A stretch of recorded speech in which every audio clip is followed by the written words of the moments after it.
आणि त्याचे सर्वोच्च प्रस्ताव म्हणजे नवा डीपी प्लॅन हा आता पूर्ण गोंधळलेला झाला. नाही नाही साहेब असं आहे ना साहेब प्रक्रिया पूर्ण करू. आपण डीपी पूर्ण केली ते नवीन रिझर्वेशन मध्ये असतील ना ते नाही. याच्यात जे 32 पैकी 6 जे प्रपोजल आहे ते रिझर्वेशनच्या जागेतून निवासी वापर क्षेत्रात टाकायचे आणि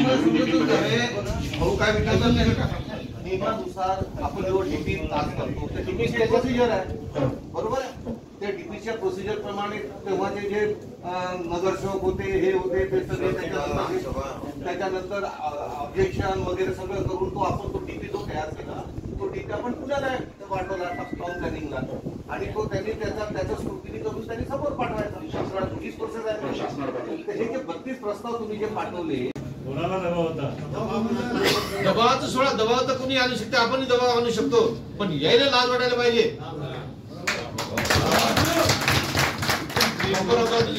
ग्रीन झोन या जमीन तुम्ही हे केली अमरावतीची असून अमरावतीची बेमानी झाली असं आहे. आपली पुढची जनरेशन खराब सगळ्या बिल्डर लोकांनी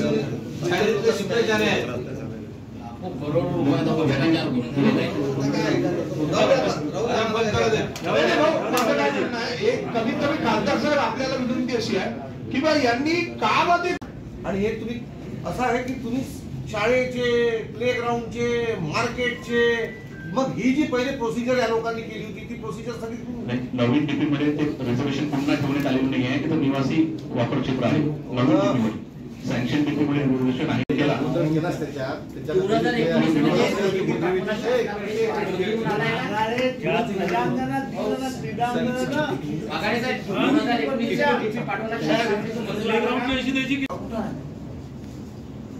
नाही. आपल्याला शासनाकडे 37 जो प्रस्ताव पाठवायचा असतो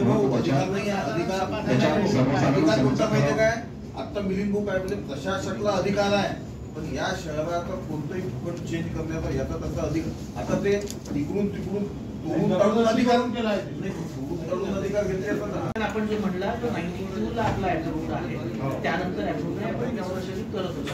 तर तो अप्रूव्ड असताना जी काय आरक्षण होती ती होती त्याला 127 परचेस नोटीस 37 जे काय झालं असेल ते मध्ये झालं 2002 6 वगैरे वेगवेगळ्या ठिकाणी झालं. नंतर 2018-19 ला आपण नवीन केला डीपी प्लॅन प्रारूप तयार केला. त्याचे ऑब्जेक्शन्स घेतली सभेत गेलो सभेने deputy director joint director to government आणि तो अंडर कन्सिडरेशन आहे. आता अंडर कन्सिडरेशन असताना त्याच्यामध्ये आपल्याला कोणताही बदल करता येत नाही कायदेशीररित्या म्हणजे प्रपोज मध्ये 37 होत नाही हा कायदेशीर होत असताना कुणाच्या दबावाखाली केलं याची आम्हाला माहिती द्या.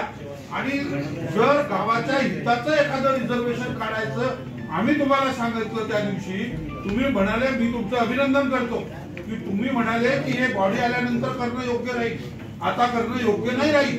मग याच्या आधीच्या आयुक्तांनी केलेले प्रकरण चुकीचं आहे असं तुमच्या म्हणण्यावरून निदर्शनात येईल. हा आयुक्त साहेबांनी स्पष्ट नगर विकास खात्याची मोठी इन्क्वायरी बसणारच आहे.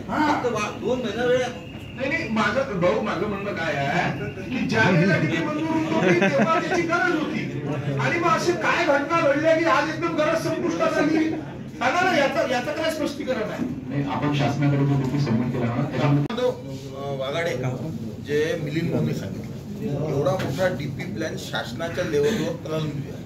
तुम्ही म्हणता की त्याच्यातलेच केले मग या बाबतीत मग बाकीच्या लोकांचे सगळ्याचेच पाठवून द्या ना.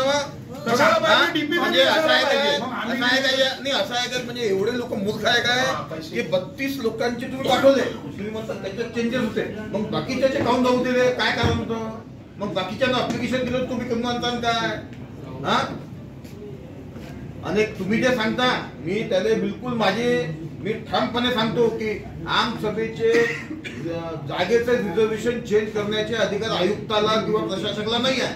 तुम्ही तर उद्या या महानगरपालिकेचं आरक्षण चेंज करून घेता की हे महानगरपालिका याच्या ठिकाणी प्लॉट देऊन टाका होणार आहे.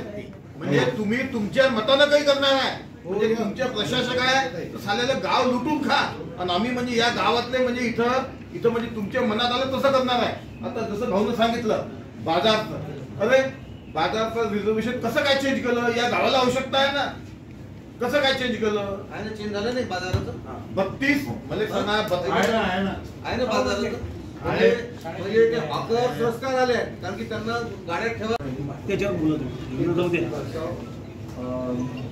पहिले काय होते त्याचं आपण ते निवासी होते, आता ते निवासीतून आपण काढले ना, ते निवासी केले. ते कोणाकोणाचे होते 32 याची माहिती तुमच्याजवळ असेल? सर्व नंबर सांगा, मोजे सांगा त्याचा. आरक्षण क्रमांक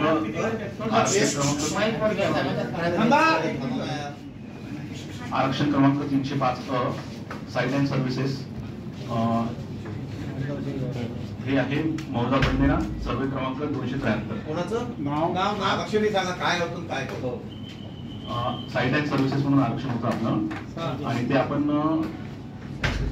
site and service public community म्हणून चेंज करून घेतलं. नाव सांगा. मी आपल्याकडे आहेत डिटेल्स, मी बोलू की तुम्हाला त्याच्या त्याच्यानंतर मोजे राहडगाव. अरे बाबा, तुम्हाला त्यांनी जेव्हा परवानगी मागितली स्वतःचं नाव लिहिलं असेल की आणि हा सर्वे नंबर असा असा आहे, हा सर्वे नंबर रिझर्वेशन म्हणून काढावा लिहिलं असेल तर तुमच्या तो लिस्ट असेल ना, तोपर्यंत थांबूनच आहे आपण सोबत लवकर बनवा 5 मिनिट. महानगरपालिकेच्या संदर्भात जे काही विषय असतात त्या विषयावरच्या संदर्भात आज बैठक घेण्यात आली.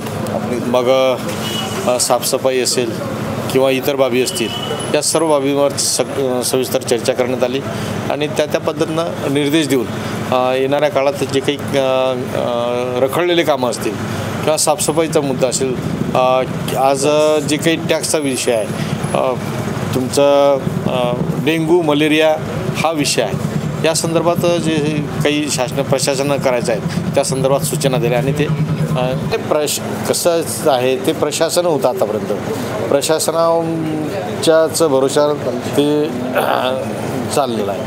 काही दुर्लक्षित होतातच प्रशासनात, कारण तिथं लोकप्रतिनिधी नसल्यामुळे त्या बाबी दुर्लक्षित राहतात.